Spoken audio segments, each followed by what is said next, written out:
ભાઈ કોઈ અહીંથી બેગ લઈને નીકળો તો. ના ના અરે રે બેગ લઈને નીવડ્યો ક્યાં ગયો છે? મારે એને ક્યાં ગોતવો? પણ ભાઈ એ બેગ ની અંદર એવું બધું ખાસ હતું હું? એલા ભાઈ જેવો બેગ માંથી પૈસાનું ભરેલું બેગ લઈને બહાર નીકળો એવો આ ચોર મારું બેગ લઈ ગયો. તો ભાઈ એ ચોર હે ને સીધો જ ગયો હશે. તમે આમ સીધે સીધા હિલા જાવ. હવે ચોર મને ભેગો ન થાય. તમે કામ કરો ને મને ઘરે મૂકી જાવ ને. જો હું આને ઘરે મેકવા જઈશ ને તો પૈસાનું ભરેલું બેગ રહ્યું ને એ કોક લઈ જાહે. એક કામ કરું આને મારી ગાડી આપી દઉં. તમે એક કામ કરો, મારી આ ગાડી રહી ને એ તમે લેતા જાઓ. આ મારી વાડી છે, તમે કાલે આવો ને ત્યારે આ વાડીએ મને ગાડી દઈ જાજો પાછી. વાહ ભાઈ થેન્ક યુ થેન્ક યુ. હાલો આ તો વયો ગયો.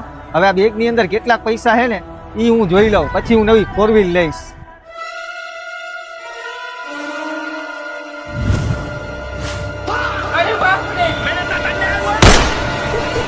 આવું બધું અન્યાય મારી હારે જ કેમ થાય છે?